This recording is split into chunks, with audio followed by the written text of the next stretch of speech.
Assalamualaikum warahmatullahi wabarakatuh. Welcome back to my YouTube channel. Di video kali ini saya akan membahas soal dari daya dan energi listrik. Nah, sebelum kita lanjut ke pembahasan soalnya, bagi adik-adik yang belum subscribe, silahkan diklik dulu tombolnya, kemudian jangan lupa like dan share. Terima kasih. Oke, karena sudah ada soalnya, langsung aja kita bahas. Soal yang pertama adalah sebuah lampu memiliki spesifikasi 20 watt, 220 volt. Lampu dipasang pada tegangan 220 volt. Tentukanlah energi yang digunakan lampu selama pemakaian 10 jam. Tentukan juga hambatan lampu dan kuat arus yang mengalir pada lampu. Nah, jadi kalau spesifikasi itu maksudnya adalah lampu itu dia pada saat dihubungkan ya pada tegangan 220 volt, maka nanti daya yang dihasilkan itu adalah 20 watt ya. Nah, tapi kalau semisalnya lampu tersebut dipasang pada tegangan maksudnya yang kurang dari 220 volt, maka daya yang dihasilkan pun juga kurang dari 20 watt. Nah, akibatnya lampu tersebut dia akan lebih redup dari yang seharusnya. Nah, sebaliknya nih, apabila lampu tersebut dipasang pada daya yang lebih besar dari 220 volt ya, maka lampu tersebut akan putus karena dia melebihi daya yang seharusnya. Oke, tanpa panjang lebar lagi, langsung aja kita bahas soal yang pertama. Nah, untuk mengetahui berapa banyaknya energi yang digunakan lampu, kita bisa menggunakan persamaan W sama dengan P dikali T. Nah, P-nya itu adalah 20 watt ya, kemudian dikali T. T-nya ini dia kan 10 jam. Nah, 10 jam itu harus diubah ke sekon. Caranya adalah 10 dikali dengan 3600. Nah, kenapa 3600? Karena 1 jam itu adalah 3600 sekon. Berarti kalau 10 jam adalah 10 dikali dengan 3600 atau 36.000 sekon. Selanjutnya tinggal dikali aja 36.000 dengan 20. Dapatnya adalah 720.000 joule atau dapatnya 720 kilojoule. Jadi yang ribu ini kita ganti dengan kilo ya, sehingga menjadi 720 kJ atau kilojoule. Oke, kita lanjut untuk yang B. Yang B itu kita menggunakan persamaan P sama dengan V kuadrat per R, sehingga R itu adalah V kuadrat per P. Selanjutnya tinggal masukin aja nilai V-nya 220, kemudian dikuadratkan, kemudian dibagi dengan P20, dapatnya adalah 2420 ohm.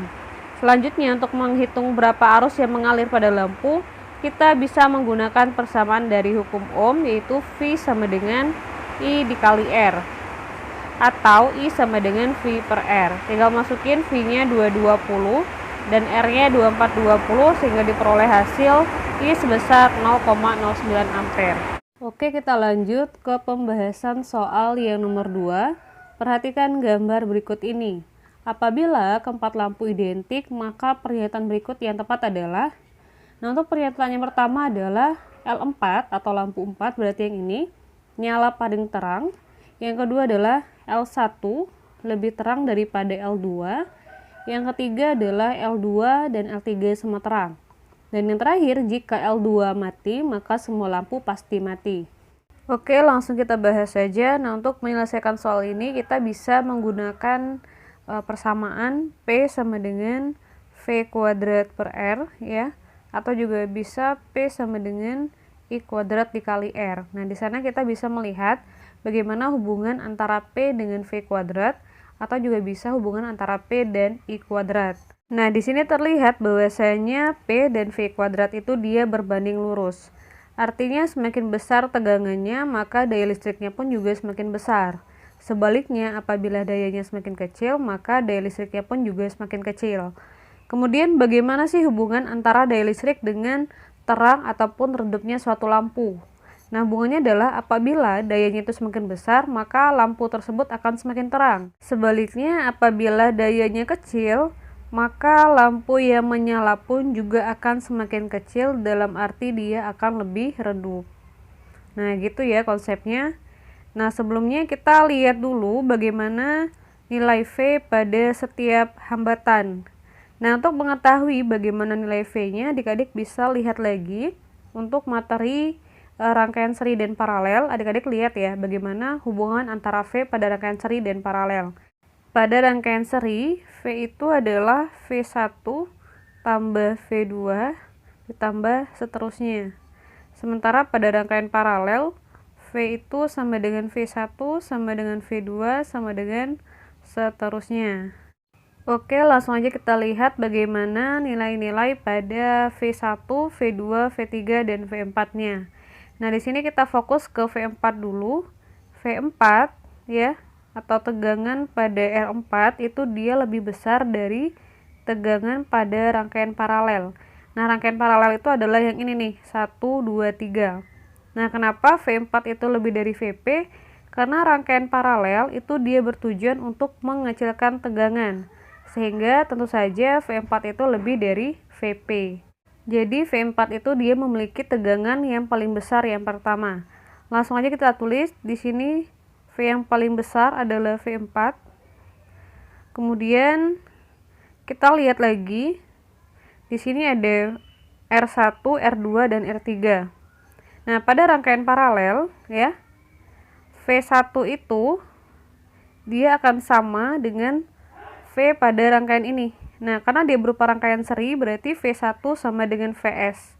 Sementara Vs itu adalah penjumlahan dari V2 dan V3. Artinya, tentu saja nilai V1 itu akan lebih besar dari nilai V2 dan V3. Sementara V2 dan V3 itu dia punya nilai yang sama. Berarti V4 lebih dari ya, di sini berarti kita hapus dulu deh. V4 yang paling besar yang pertama, yang kedua itu ada V1, dan yang terakhir itu adalah V2 yang besarnya itu sama dengan V3. Nah, jadi seperti ini ya untuk urutan tegangan yang paling besar. Nah, berarti dengan kata lain, P4 itu dia akan lebih dari P1, kemudian P1 lebih dari P2, sementara P2 itu dia akan sama dengan P3. Artinya, P4 itu dia akan menyala yang paling terang, maksudnya L4 ya, lampu 4 itu menyala yang paling terang, berarti pernyataan pertama itu benar. Kita checklist saja. Kemudian L1 lebih terang daripada L2. Lihat nih, P1 lebih dari P2. Artinya L1 lebih dari L2. Berarti benar. Pernyataan yang ketiga adalah L2 dan L3 sama terang. Kita lihat, P2 sama dengan P3. Artinya L2 sama dengan L3. Yang terakhir adalah jika L2 mati, maka semua lampu pasti mati. Oh enggak. Gak benar nih, salah yang pernyataan yang keempat. Berarti pernyataan yang tepat adalah pernyataan 1, 2, dan 3. Oke, karena udah sampai di soal nomor 2, berarti penjelasan materinya cukup sampai di sini. Terima kasih. Wassalamualaikum warahmatullahi wabarakatuh.